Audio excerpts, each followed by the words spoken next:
What do we have to do if we cannot bear the fruit? మంచి ఫలములు మనము ఫలించలేకపోతే ఏం చేయాలా? దీనికి ఆన్సర్ యోహాను సువార్త 15వ అధ్యాయం 4వ వచనంలో ఉంటుందండి. ఏమని ఉంటుందంటే, నా యందు నిలిచి ఉండి నేను మీ యందు నిలిచి ఉంటాను. నా యందు నిలిచి ఉంటేనే కానీ మీరు ఫలములు ఫలించనేరరు. హల్లెలూయా! ఎంత గొప్పదైనటువంటి మాట కదండి.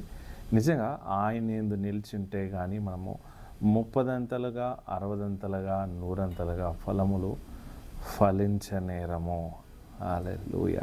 మంచి నేలన పడిన విత్తనములు అనగా మార్కు సువార్త 4వ అధ్యాయం 20వ వచనంలో కూడా ఉంటుందండి. మంచి నేలన పడిన విత్తనములు అనగా ఆయన యందు నిలిచి ఉండి ఆయన మాటలు గ్రహించి వింటూ ఉంటేనే మనము చక్కని ఫలములు ఫలించగలము. Praise the Lord. హల్లెలూయా!